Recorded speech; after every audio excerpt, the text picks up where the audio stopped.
As you may have noticed, the British government is the worst form of petty tyranny. Everything that it does is incredibly arbitrary, and we can't forget, of course, that this Labour government that's come in is really only here because the last Tory government imploded. Yeah. There was no natural mandate for Labour, there was no hunger for Labour, and yet they've come in and assumed a moral authority, which was totally ungiven to them, and they've done the most radical things with it. I mean, I could talk about the abortion issue. I could talk about obviously everything to do with free speech, and I will. Franchise, right? Big on 16-year-olds voting, changing the game. Yeah.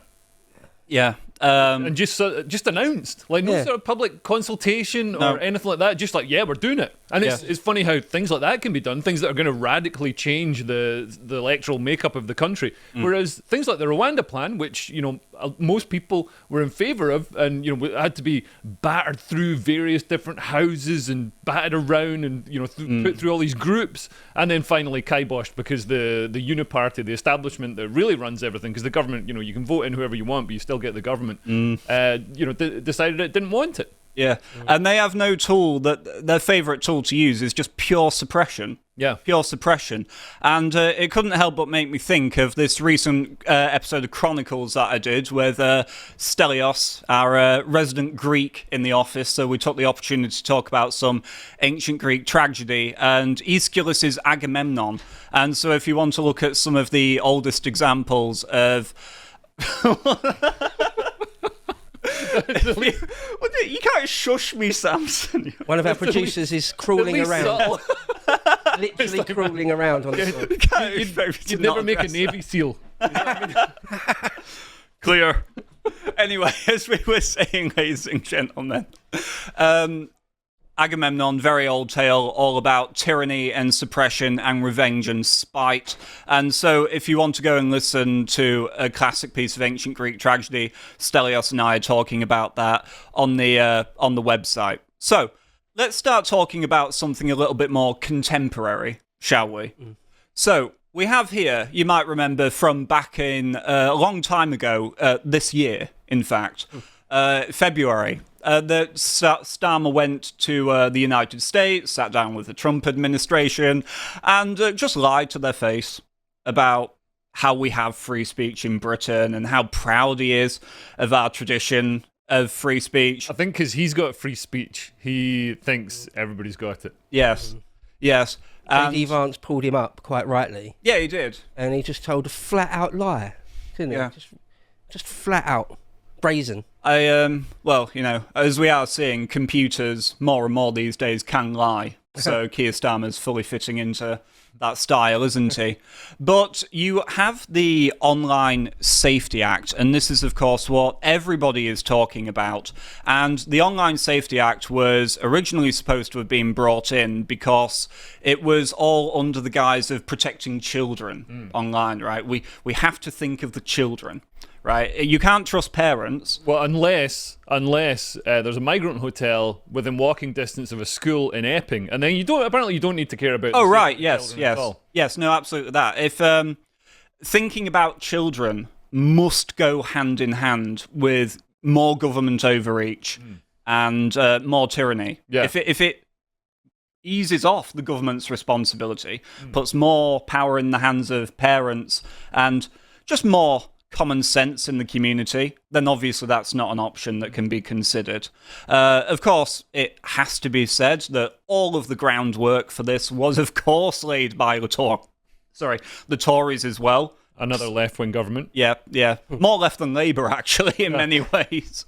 It's so manipulative, isn't it? It was like the COVID thing. It's like the ultimate argument is, are you trying to kill granddad and grandma? If you don't do what we say, you're killing the old people. It's like this: if you don't allow us more censorship, you're trying to destroy the minds of little kids. Oh, absolutely. It's like so manipulative. Yeah, it is. The thing is, like, the argument is fair enough. I haven't even got kids, and I think it's a terrible thing that little primary school kids, some piece of shit kid could have his phone and he shows them something really rotten. Right. Yeah. That is bad.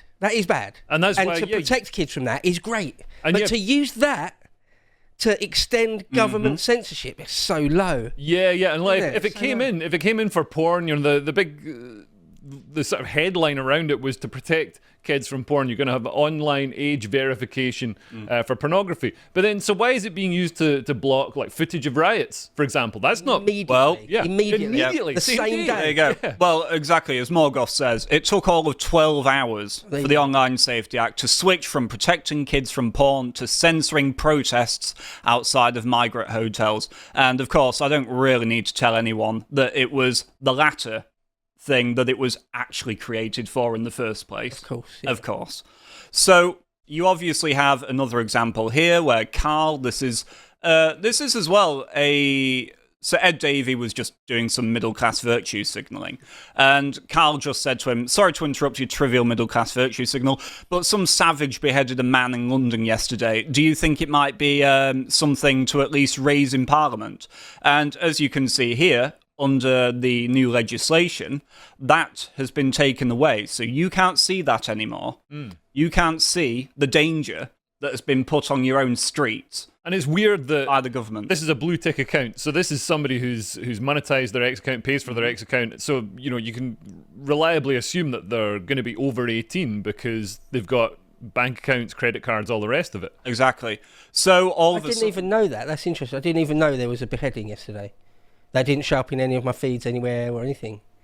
Did that happen? Mine neither. Is that the one right next to a bus, and the guy's filming it, and somebody's holding the guy's legs?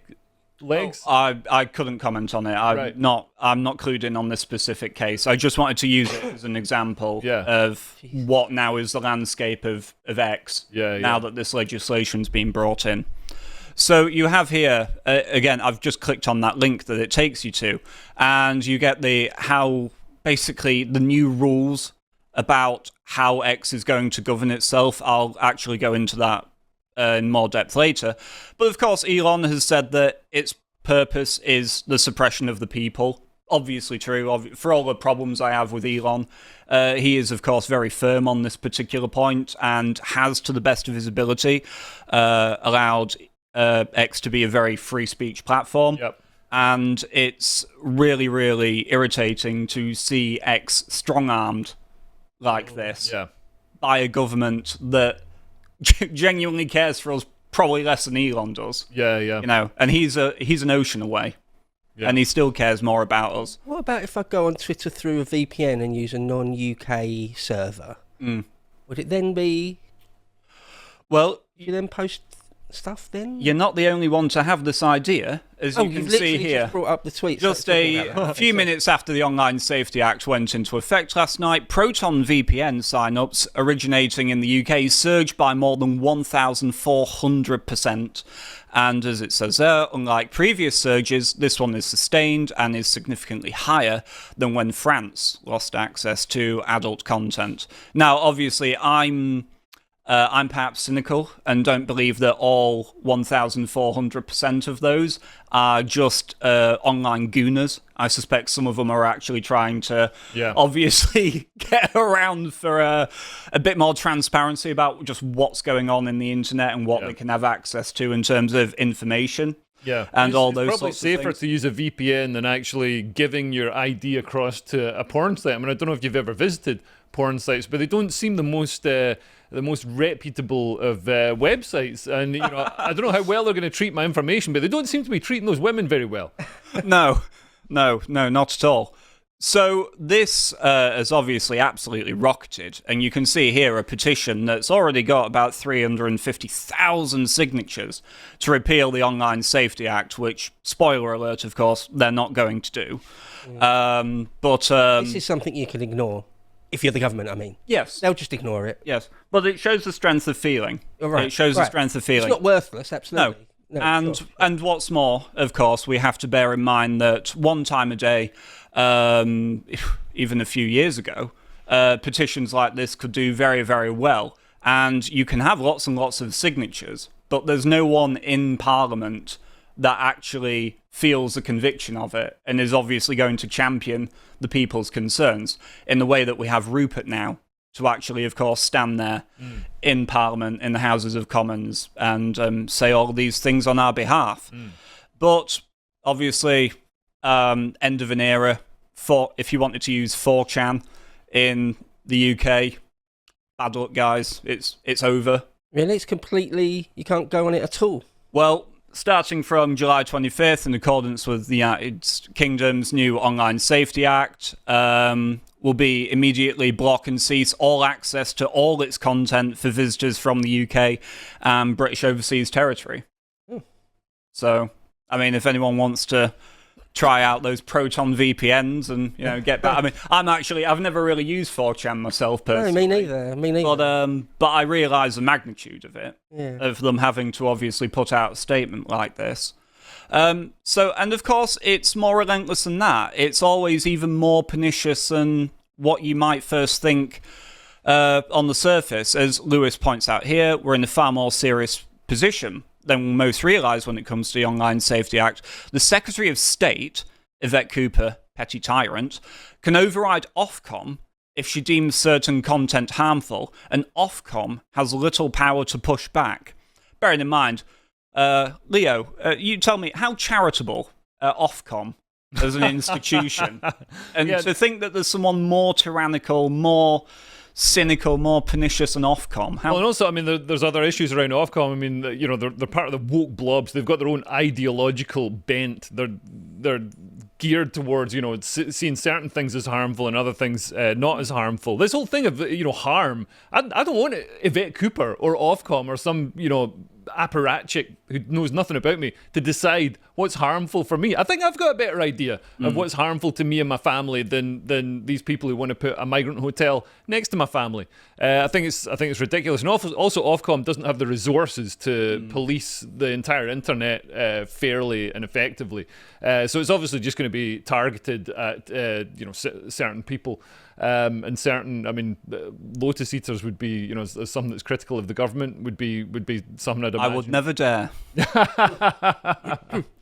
It's taking the actual Home Secretary or the Home Office just taking responsibility for all of that. If Ofcom hasn't got the ability, the resources, the time to actually police this stuff, how is the Home Secretary going to do it? Or even if she hands it off to a team of people in her office or something, it doesn't make any sense. It doesn't really add up. I think it might be the same sort of strategy that they used with the Southport rioters. So, they dished out incredibly, ridiculously heavy sentences to a few people, like Lucy Connolly. Well, not a few, quite a lot of people, but Lucy Connolly, for example. So that's a big sort of headline sentence that everybody knows about. So that's, to sort of intimidate anybody else who might be thinking about it into not doing it in case they get 32 months in prison. So I should imagine this will, make some big headline takedowns to sort of warn other people, if you criticise the government's policy on anything, or on these particular issues, or go against our ideologies, then you're going to be in trouble too. Which puts the British public in a very impossible position because there's just so much to criticise of the government. And the Free Speech Union actually did a very good write-up of what a lot of this entails. And I'll just go through some of it. They go on to say that at the heart of the regime is a requirement to implement highly effective age checks. If a platform cannot establish with high confidence that a user is over 18, it must restrict access to a wide category of sensitive content, even when that content is entirely lawful.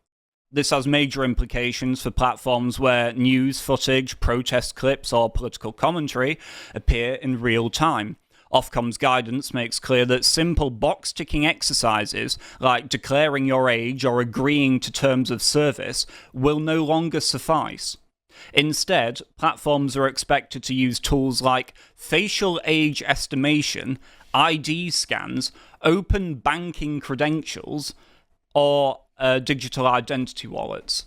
So more and more of your information in the government's pocket. Why can't they do any of this on illegal migrants coming across the channel? Well, if we're worried about safety, why aren't they doing this? We don't have any idea who's even the identities of people coming across, because they tear up their passports so they can then assume whatever identity they want and whatever age they want. I mean, this is a regime that places 25-year-old migrants from pretty barbarous cultures into primary schools with children because the migrants say that they're children. Absolutely. No, it's everything about it is inverted.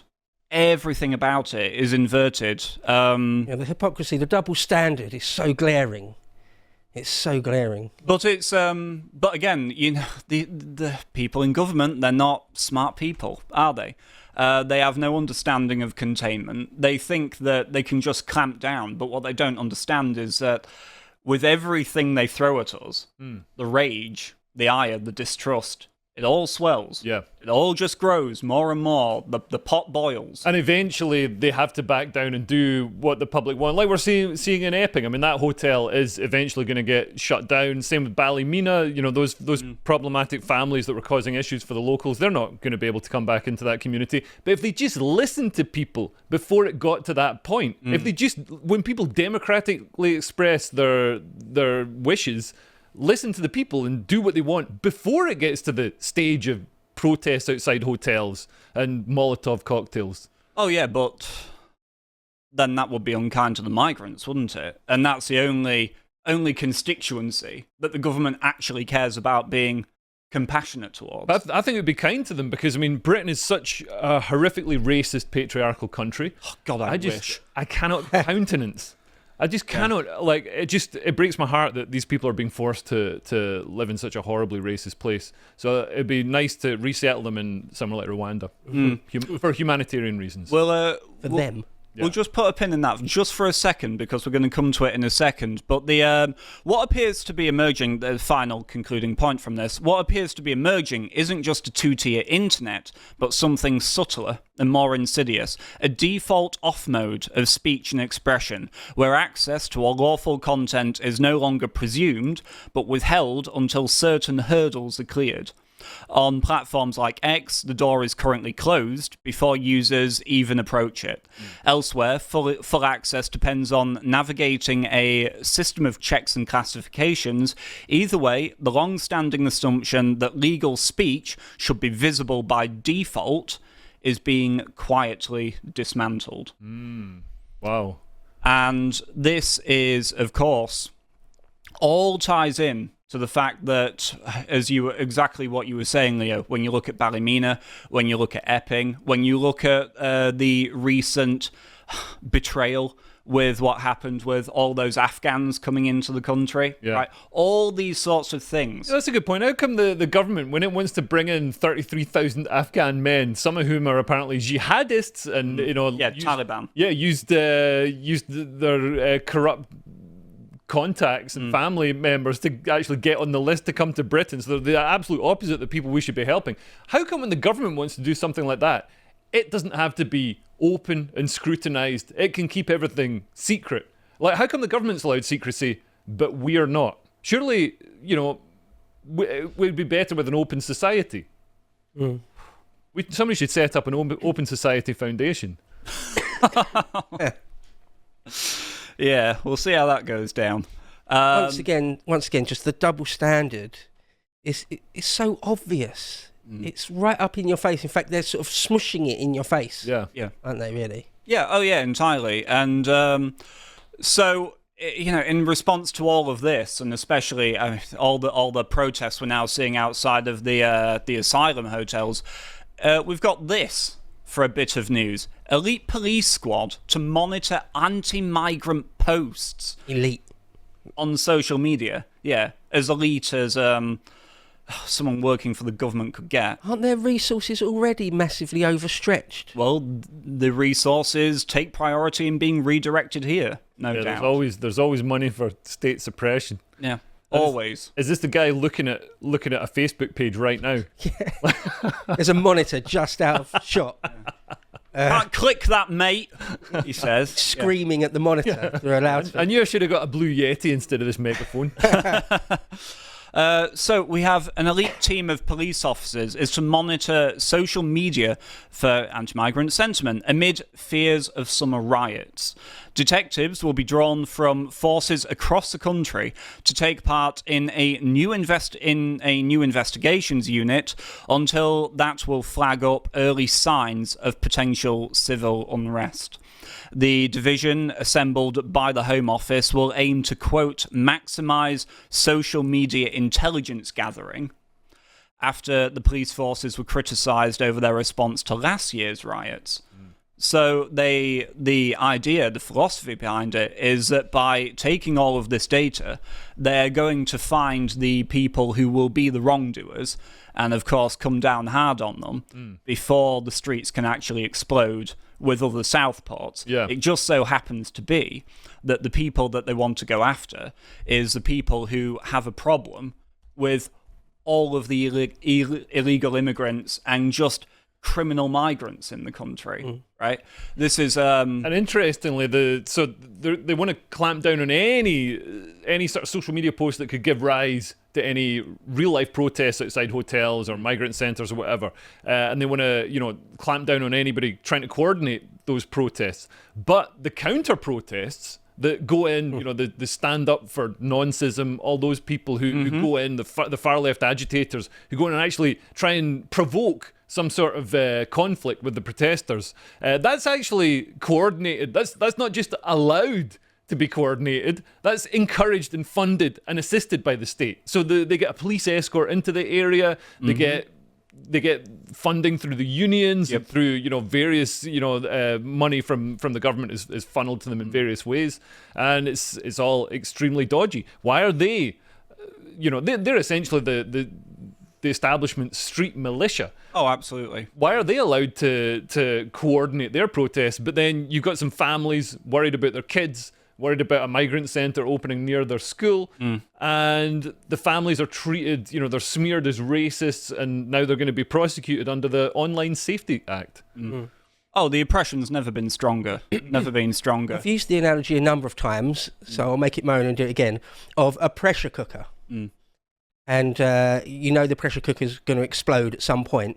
So you just pile more and more weight or pressure on top of the lid to prevent it from exploding. But that will only work for so long. Yeah. It can't hold forever. So, for example, with this, you would have thought that the more prudent thing to do would be to address the actual issue, people's actual concerns with, let's say, in this example, migrant hotels near schools and evidence of actual sex crimes and things, to actually deal with that in some way. No. We'll just double down, triple down, quadruple down on keeping the pressure cooker in. Yeah. And it can't last forever. It just can't. And I think it gets compared to communist China and the Soviet Union quite a lot. But I think in China, although they do have state censorship, people are allowed to pretty much do what they want. Economically, they're free. They can, there's less restrictions on running a business, and also nationalism is encouraged, especially the ethnic Han majority. And there's no migrant hotels being opened near primary schools in China. They take the opposite. You might think that the persecution of the Uyghur Muslims is brutal, but there's zero Islamist terror in China. There's no sort of multiculturalism being forced on an unwilling population. Well, the only influence that we took from China was the lockdowns. Yeah. That's a part of the Chinese society that the British state went, a bit more of that actually over here. That's what we need. But then you have saying that this will be a dedicated function at a national level for exploiting internet intelligence to help local forces manage public safety threats and risks. And by threats and risks, they of course mean you watching this, right? They mean the British public at large, the people, the mums and dads, the children, who are scared about, as you say, just walking to school every day, or just growing up in some of these multicultural hellhole cities now. It's absolutely monstrous. It's really, really monstrous. And so, but, as I pointed out, this is going to be all the personnel required to keep up with the amount of anti-migrant sentiment I personally post. And if this is just me, right, then it's double that for you. So it's absolutely ridiculous. They don't have the resources to do this. Historically, whenever any government has tried to deny reality, has tried to, or not just government, any organisation has tried to fly in the face of real life, of what's happening, and when it asks you to deny the evidence of your own eyes and ears, it won't last forever. It cannot last forever. Yeah. They can go crazy. They can go full Mao. They can go full Stalin on it. It will not last forever. No. Yeah. It cannot do. And people always find a way around as well. Like Professor David Betts raised the issue. So in the Eastern Bloc under Soviet communism, people wanted to listen to Western music, but it was banned, obviously. So so they found out that they could bootleg music onto medical X-rays because I guess they're the hard plastic. So yeah, they could basically engrave it like a phonograph, like a record. So it was called bone music because it would be like literally played on this X-ray of a bone. Right. And so people always find a way of getting round. I mean that today that would be a Lily Phillips being somehow bootlegged on it. That's cool. That's interesting. I've never heard that before. That's fascinating. But you're absolutely right. If you look at the worst times during Mao, the worst times during the Stalinist era, people will always find a way around it. It's very, very, very difficult, almost impossible, really, to deny reality, to keep the truth, even small elements of it, from getting out. Very, very difficult. And in this age where there are VPNs, and even if they ban VPNs, there'll be a new version. Coders will get round it somehow. Yeah. And if everyone's got a phone, it will be very, very difficult. Yeah, they'll need teams, endless banks of people trying to, and failing, to completely censor the truth, reality. They can't do it. They're up against a tidal wave of truth. Yeah. The entire project, the entire Blairite project has, for as long as I've been alive, is just waging a war against human nature itself. Yeah. Right? Against the need for a sense of place, home, identity, safety. Yeah. All these sorts of things that, human beings, that societies look for. Comfort. It's a religion. The whole the idea is, behind it, of blank slatism. So if you bring this 24-year-old man from the Horn of Africa, he's going to be exactly the same as this man who was born and raised in Somerset. That's an absolute obvious nonsense. But the public can see that. This is absolutely, they're exactly the same. Exactly the same. Oh, but we must celebrate the cultural differences, but they're exactly the same. Well, it's that thing. If they're so worried about anti-migrant sentiment, well, if you were to, would it not follow that if you were to simply deport the hostile migrants, you might get rid of the hostile sentiment? Exactly, yeah. Right? And it's not as if, and this would probably head off what could, it looks like the country's sort of spiraling towards some horrific inter-ethnic, inter-demographic conflict, like Yugoslavia, like Lebanon, like Syria, like all the places that multiculturalism has been tried. And if that could possibly be headed off or greatly lessened if, the worst of the people who've illegally entered the country could at least be deported. Yeah, but I've never seen the government make a good pivot. No. Ever. Yeah. To be honest with you, not, and certainly never for our good. Yeah. Only from their own sense of self-preservation. But fortunately, not all MPs are the same. We have just one man alone. Good Prince Rupert. Fighting the fight. Rupert Cromwell, saying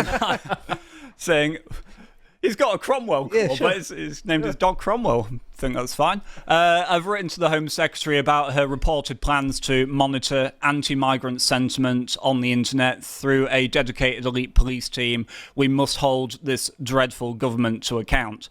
And if I were to offer just one nugget of consolation to those listening, I would just say that all of this that is being brought in, every piece of legislation designed to oppress us, it doesn't have to last forever. Yeah. Right? There are many, many patriots in the United Kingdom, and Rupert is just one of many, right? One of the best of them. And, this government is exhausted already. And it's only... But they seem to be hell-bent on, creating a situation from which something will arise that will make the Nazis look tame. I mean, because we've got the amount of, it really feels that the country's at breaking point, and economically we're due a massive default in our debt, and the country's economics is going to absolutely spiral. They're going to be forced through necessity because they can't borrow any more money to slash public spending, slash NHS, slash the police, and slash all the benefits that people have been enjoying for so long. Yeah. So when that happens, I mean, we saw what happened in the Weimar Republic, and the Weimar Republic, comparatively, compared to Britain, has fewer social tensions than we do now. So, I can't believe the government is being so short-sighted and isn't seeing the danger that it's lining the country up for. When that economic crash comes, that's going to spark, could be an absolutely horrific time to be in Britain. I agree with what you said there. It does almost feel like it's deliberate, or has been for many years. That it's not like they're just so stupid, so blind to it. No, it feels deliberate. But like if you wanted to create this sort of situation, you would have done everything they've done over the last 15 odd years or more. Yeah. But I feel like it is being done almost sort of accidentally because they're just kicking the can down. Their crisis management, kicking the can down the road, trying to control. And also they're trapped in their own echo chamber where everybody around the Labour Party still absolutely subscribes to the sort of wokeism, critical race theory, all this sort of nonsense. So they won't see.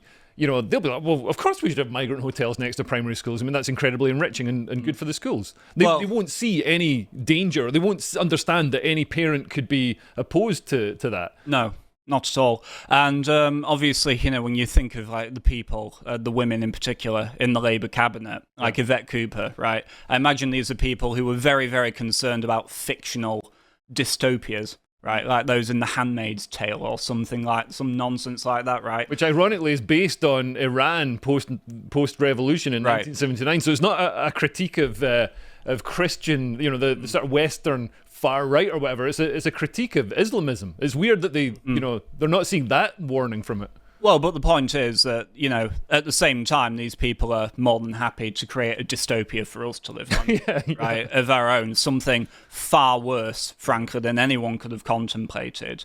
And but I think it's showing its brittleness, to be honest with you. It lacks tact, it lacks any sense of containment, and I don't think it'll last forever. If you would like to watch the full uncut version that is also uncensored, head on over to lotuseaters.com to find out more.